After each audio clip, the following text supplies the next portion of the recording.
Stéphane Créti, je travaille depuis une petite... ça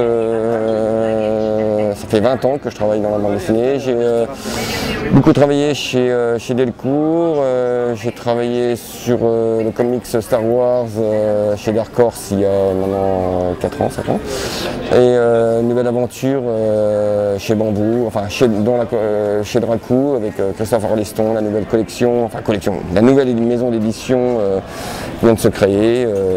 Depuis maintenant un an, on a lancé au mois de septembre et donc voilà, je participe de l'aventure. Ah non, c'est moi, c'est les scénaristes qui me voient là-dedans. Moi je suis ouvert, je suis open à tout. Hein. Moi à la base je suis plutôt science-fiction, mais je me limite pas au niveau des genres. C'est juste que bizarrement on pense à moi quand il y a un projet d'heroic fantasy qui se met en place, on pense à moi, c'est bizarre, mais voilà.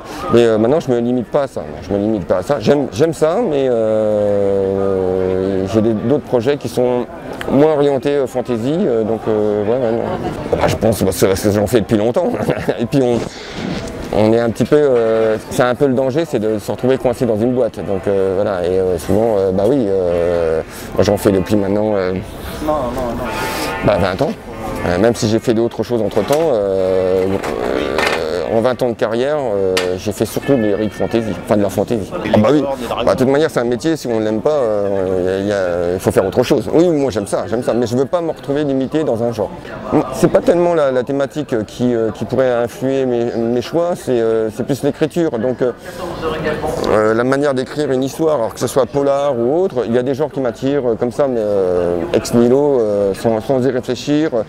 J'ai envie de faire du polar, j'ai envie de faire de l'historique, j'ai envie de faire du western, enfin voilà, mais c'est surtout l'écriture qui fait que je choisis tel ou tel projet, parce que c'est la qualité d'écriture du scénario qui me séduit avant tout. Bah, c'est un peu l'aventure, parce que moi comme je travaille assez vite, plus vite que la moyenne, dirons-nous, de fait, je suis obligé j'ai la possibilité de travailler avec plusieurs scénaristes en même temps, donc je ne change pas, parce qu'il se trouve que je travaille depuis maintenant 15 ans avec Jean-Luc Istin, j'ai longtemps travaillé avec Nicolas Jarry, là je travaille nouvellement avec Olivier Perru, Gabriel sur les Pierres du Chaos, je vais certainement retravailler avec Fred Duval. C'est des gens, je ne change pas énormément, mais comme je fais grosso modo 3 projets par an, par nature, comme je disais tout à l'heure, j'ai tendance à épuiser les scénaristes, donc les mecs ils filent le relais. Ils disent oh c'est bon Créti, on en a marre. Moi je vais prendre des vacances, donc ils refilent le bébé.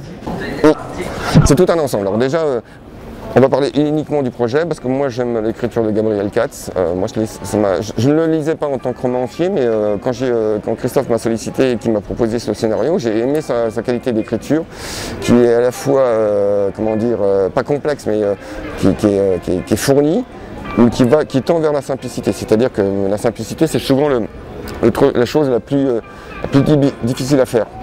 C'est pas très complexe de rendre un récit quasi illisible et plein de circonvolutions et tout ça. C'est aussi la richesse de l'univers qu'il développait. Moi ça m'a tout de suite donné des images et tout ça. Et donc sur le projet en lui-même, c'est l'écriture de Gabriel. Plus globalement, c'était l'aventure Dracou avec Christophe. Moi, ça me séduisait de participer de la naissance d'une nouvelle maison d'édition, de voir le début. Voilà, c'est toujours très intéressant. Changer de contexte, parce que moi, ça fait quand même maintenant 20 ans que je travaille avec Guy Delcourt, avec la maison de Delcourt. Et moi je trouve que c'est important de changer de temps en temps de contexte éditorial. Ce métier n'est pas fait pour qu'on ait des habitudes. Ça ne veut pas dire se mettre en danger parce qu'on n'est pas dans le nucléaire, mais voilà, renouveler les choses, parce qu'il y a une sorte de train-train qui pourrait s'installer, une sorte d'usure. Et donc du coup c'est important de se remettre, pas en question, mais de changer un petit peu son univers éditorial.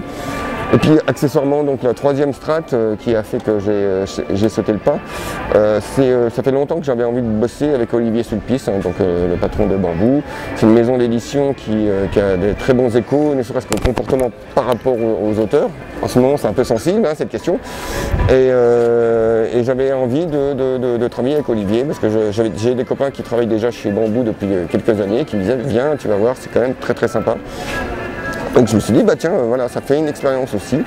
Et ça s'est avéré que ces gens ne disaient pas n'importe quoi, hein, et ça se passe super bien, c'est très agréable, c'est une ambiance très amicale, très attentive et tout, et où l'auteur n'est pas... alors c'est pas une définition en antinomie par rapport à Guy, hein, à la maison de Guy, hein, c'est pas ça. Mais c'est une maison qui est plus restreinte, enfin moins grande que celle que Delcourt, et donc du coup, oui, par nature, les relations sont plus directes, voilà, et donc voilà, c'est aussi agréable. Alors maintenant, ça ne veut pas dire que je ne veux plus travailler avec Guy, moi c'est avec Delcourt, c'est juste que j'ai la possibilité, moi, par rapport à mon profil de travail, de multiplier les expériences sans planter, entre guillemets, des gens. Je peux faire, là actuellement, je travaille sur les Pierres du Chaos, tout en travaillant sur la série Orques et Gobelins chez Delcourt, enfin chez Soleil. Donc voilà, je peux me permettre d'être, comme on dit, polygame. C'est mon côté escrogneux, moi je suis là pour plomber les soirées, moi. J'arrive, tout le monde est heureux, j'arrive, je sors 3 phrases et tout le monde a envie de se prendre. C'est mon côté escrogneux, là je ne sais pas à quel moment va sortir la vidéo, mais là on est dans un contexte social pour les auteurs qui est assez compliqué, une sorte de ras-le-bol général. Et les réseaux sociaux, moi je ne le fais pas pour ma pub, je m'en fous. Mon boulot c'est pas faire ma com, j'en ai rien à faire de cela. C'est d'avoir un regard sur ce que nous entoure, alors le monde de la BD et plus largement le monde. Et puis on est souvent isolé. Moi je travaille en Lorraine, à Metz, et des auteurs de bande dessinée, on n'a pas 36 000, on n'a pas d'atelier, donc c'était aussi une manière de sortir de son isolement et puis d'avoir des contacts avec des copains et tout ça. Et puis éviter d'engueuler ses enfants, comme ça, j'engueule tout le monde, comme ça mes enfants sont tranquilles. Je me suis épuisé toute la journée, ils rentrent le soir, et ils sont tranquilles. Je dis oh tout va bien. Donc voilà, j'interviens beaucoup, mais parce que j'ai envie de dire plein de choses, alors pas souvent très intéressantes, hein. Pas souvent très intéressantes, et souvent sous l'angle du cynisme, parce que je trouve que voilà, c'est... le cynisme, c'est peut-être mon âge. Avant, je faisais de l'humour. Maintenant, je deviens cynique, j'ai 50 ans, hein, je suis un peu usé. Oui, on est toujours un peu ou moins en colère, et je pense qu'on a souvent les auteurs de bande dessinée ont des sujets de colère, ils en ont minimum 1 par jour. Donc il n'y a pas de quoi être particulièrement enthousiaste ou optimiste ou positif en ce moment. Donc ouais, là on est en plein chaos social, financier pour un certain nombre d'auteurs. Moi je parle pas pour moi, parce que moi je suis dans une situation qui est assez atypique, qui n'est pas du tout représentative des auteurs, la situation des auteurs, mais voilà, on dépasse son intérêt propre et on pense au collectif, à l'ensemble des auteurs, et dont une grande partie souffre actuellement et souffre très fort. Parce que moi j'ai envie voire très bien de la bande dessinée, mais je sais très bien que je fais partie d'une minorité, et c'est pas parce que nous on est particulièrement préservés qu'il faut qu'on soit totalement égoïste. Voilà, je pense qu'il y a... Alors moi je suis une famille d'ouvriers, j'ai un esprit de corps. Voilà, parfois l'esprit de corps ça peut filer en corporatisme, mais voilà, moi de voir des amis qui sont dans une galère financière, moi ça me touche, hein, alors que moi personnellement ça va, mais moi ça me touche, et je trouve qu'en plus globalement c'est pas un service qu'on rend à la bande dessinée comme art ou comme médium, donc on le prend, c'est pas rendre un service que de rester entre soi et puis d'être égoïste. Je pense que les auteurs de bande dessinée ont eu beaucoup de mal à se mettre ensemble, ça commence à venir plus ou moins. C'est pour dire comment la situation peut être suffisamment merdique pour que des égocentriques comme les auteurs se rassemblent. C'est que vraiment là on est dans un état d'urgence. Donc ouais, j'ai eu la chance, et ça durera le temps que ça durera, et puis quand ça s'arrêtera, je passerai à autre chose. J'ai eu la chance de pouvoir en vivre assez rapidement dans la bande dessinée, c'est pas le cas de tout le monde. Alors ça c'est une question, c'est un grand mystère. Moi j'ai découvert que je travaillais vite quand j'ai commencé à discuter avec mes chers collègues et pairs. parce que j'avais pas de référence. J'ai un rythme naturel, je ne travaille pas le week-end, je m'offre des vacances, voilà, je sais pas où est-ce que... Par contre, je suis d'une régularité métronomique, c'est mon côté germanique.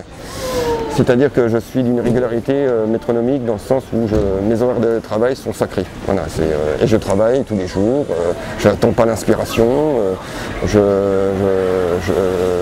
L'inspiration, c'est un muscle.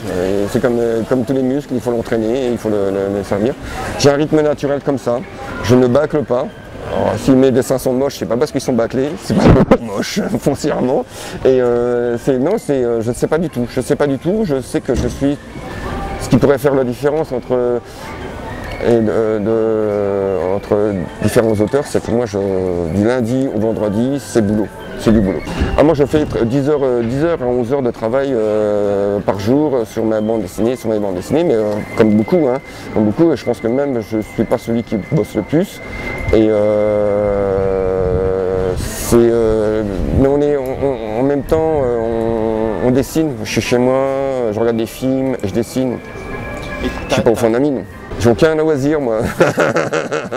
J'ai aucun loisir. Ma mère, moi, tu vois la confusion. Ma femme, là il y a Freud, où t'es. Ma femme a voulu acheter une grande maison avec un grand jardin. Je lui ai dit, je te préviens tout de suite, moi je vais aller dans le jardin, je vais aller fumer des clopes. Moi je passerai pas la tondeuse ou quoi que ce soit. J'ai pas beaucoup de loisirs alternatifs. Je suis passionné de vieilles voitures, donc je démonte ma voiture, je la remonte, je la démonte, je la remonte. Elle ne fonctionne toujours pas, mais j'ai une vieille voiture ancienne. Mais voilà, si j'en ai des loisirs, mais voilà, ils sont le week-end. Je lis beaucoup, je regarde comme tout le monde des séries TV. Je fais pas de sport. Je vais dans les bars. Je vais dans les bars. Ouais, ça peut être considéré comme un loisir, ça tient. Mais bon, donc voilà, c'est.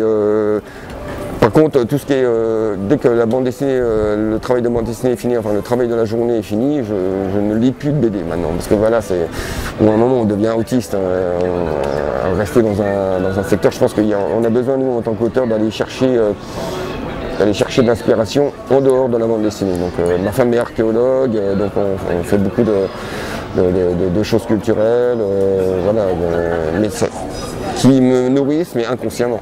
Elle est à l'INRAP, l'Institut National de Recherche Archéologique Préventive, c'est-à-dire que c'est des fouilles préventives à tout aménagement. Donc elle est archéologue et spécialisation en mésolithique, enfin, c'est-à-dire le paléocycle. Et donc elle m'a fait découvrir un univers que je ne connaissais pas. Et puis voilà, culturellement, je vais à l'opéra, je suis un bobo, je vais à l'opéra, je vais faire des concerts. Voilà, je ne vais plus au cinéma parce que les bouffeurs de popcorn m'agacent, mais voilà, je sors de la BD. Et c'est pour ça que quand on vient en festival, c'est un moment où on reste dans le milieu de la BD, c'est pour ça que je fais de moins en moins de festivals, parce qu'il y a un moment où on a besoin de souffler. Ah, moi, ça me... Oui, bien sûr. Moi, dans Jurassic, ah oui. des dinosaures. Moi, j'adore dessiner les bagnoles, les vieilles bagnoles. Alors maintenant, dessiner une vieille bagnole, ça fait pas une histoire. Et donc du coup, il faut que l'histoire m'intéresse. Si c'est juste pour dessiner des voitures, bon, à la limite, je fais des illustrations. Oui, moi j'aime beaucoup le travail de Thierry Dubois chez Bambou, qui fait une sorte de retour sur la période des années 60 autour de l'automobile et des véhicules à moteur, et qui me fascine. Voilà, c'est un travail. Alors moi je ne suis pas apte à faire ce genre de choses, mais voilà. Non, les vieilles voitures, il faut surtout qu'il y ait une histoire. Et que les voitures ne soient pas le centre de l'attention, mais qu'il y ait une histoire derrière. Oh mon Dieu, genre j'ai une banalité absolue. Quand j'étais môme, moi c'était Giraud, c'était Herman, voilà, c'est des gens que je ne relis pas, mais les BD sont chez moi, mais que j'ai lu et relu et relu quand j'étais môme. C'est ces gens-là qui m'ont décidé à faire ce métier, tout en sachant que, enfin à ce moment-là, je pensais même pas que c'était un métier, mais j'ai eu envie de faire de la bande dessinée. Et actuellement, plein de gens, mais maintenant, comme je dis, je lis un peu moins de bande dessinée, je continue à en acheter. Je ne les lis pas, donc ça t'empile. on s'empile, ma femme commence à dire bon, ça suffit un petit peu là. Des gens, c'est très dangereux. Et moi, il y a des gens qui m'admirent tellement que je n'arrive pas à lire leurs BD. Ça me nuit au récit. Ça me nuit au récit et parce qu'à chaque page je fais oh, et puis je sors du récit. Et puis j'ai un regard technique et c'est très difficile de lire une bande dessinée et d'oublier le regard technique, d'être juste en mode je réceptionne le récit qu'on me donne. Et donc c'est très compliqué de lire la bande dessinée. Donc j'ai plutôt tendance maintenant à lire plutôt des romans. Et puis aller voir d'autres médiums où je n'ai pas ce regard technique, grosso modo, moins. Mais maintenant, sur les auteurs récents, pour répondre plus précisément, un travail comme celui de Mathieu Bonhomme, en tant que scénariste, le travail de Chris, le travail de... Enfin voilà, il y a plein de gens. Là maintenant tout de suite, je suis fatigué, ça fait 3 jours que je suis à Angoulême. Là tout de suite, ça ne me vient pas à l'esprit, donc ils vont être tous vexés. Mais voilà, il y a plein de gens. Mais voilà, pour moi, le dessin et la bande dessinée, ça reste magique. C'est vraiment magique. Pas mon travail, le travail des autres me reste magique. Voilà, j'aime regarder les gens travailler. Là, j'ai passé 3 jours avec Olivier Boiscomin, le regarder dédicacer, moi j'adore ça. J'adore ça, je trouve ça magique. Alors que je sais que il est comme moi, il est fatigué à mort, que le dessin il est plus ou moins jeté et tout. Mais pour moi ça reste magique. Il y a quelque chose je suis un vrai passionné du dessin et plus largement de la bande dessinée. Non, mais c'est toujours magique de voir sur une page blanche quelque chose qui n'existait pas 10 secondes avant et qui prend une réalité, qui prend une existence, qui prend une épaisseur. Alors que justement en dédicace, souvent on fait des croquis qui ne sont pas poussés parce qu'on n'a pas le temps. Mais ça reste magique, quelque chose qui apparaît comme ça. Alors on sait que je suis dans le métier, on sait tout ce que ça sous-entend de technicité, d'apprentissage, de longueur, tout ce qui est le côté laborieux. Mais le fait de dessiner comme ça, de voir quelque chose apparaître, il y a quelque chose vraiment pour moi qui reste magique. Vraiment, il y a quelque chose, ça n'existait pas avant, et bien voilà, c'est créé. C'est la même notion même de la création. C'est faire apparaître quelque chose qui n'existait pas avant. Non, parce que je pense qu'il n'y a pas vraiment de secret. On est plus ou moins avec le même substrat technique, plus ou moins. J'agrandis. Ce fond technique, il est commun à tous les dessinateurs. On sait que grosso modo, les proportions, voilà, on sait comment il faut construire un personnage et tout ça. C'est tout le côté laborieux. Donc il n'y a pas de... le côté magique, c'est pas le côté mystérieux. C'est le côté... voilà, c'est... Voilà, si Olivier ce matin s'était pas levé, les dessins qu'on a vus ce matin, ils n'existeraient pas. Ils n'existeraient plus jamais. Il y en aurait d'autres. Mais voilà, ce dessin-là n'existerait pas. Et donc ça, il y a quelque chose d'intemporel dans l'arc de création, c'est que on crée ex nihilo quelque chose qui après aura peut-être une destinée ou pas, qu'importe, mais qui n'était pas là il y a 3000 ans. Ça c'est vachement intéressant. Ma femme est archéologue, donc moi je suis fasciné par les dessins de la grotte de Lascaux ou toutes les grottes pariétales. Là il y a quelque chose il y a de l'humain derrière. C'est pas que de la technique, il y a de l'humain. Le dessin d'Olivier n'a rien à voir avec mon dessin ou le dessin de Étienne ou de Mathieu Bonhomme. Voilà, il y a quelque chose il y a de l'humain derrière. Ça c'est vachement bien. C'est que moi je dis toujours que le dessin c'est l'encéphalogramme des dessinateurs. On voit quel est leur état d'esprit, fatigue ou concentration, ou joie ou peine. Moi j'ai tendance à faire toujours des personnages qui font la gueule, donc je peux vous assurer que c'est mon encéphalogramme. Mais voilà, il y a quelque chose qui est assez fascinant, moi, qui me fascine. Alors je peux comprendre que d'autres ne sont pas fascinés. Moi je suis d'une famille de comptables, autant vous dire que le dessin, ça passe au-dessus de... Il n'y a rien de magique pour eux. Ils me font le plaisir d'acheter mes bandes dessinées, juste mais ils les lisent pas, ils les mettent dans une bibliothèque, ils disent bon c'est bon, c'est fait. Et non, voilà, pour certains c'est pas magique. Merci beaucoup Stéphane. De rien.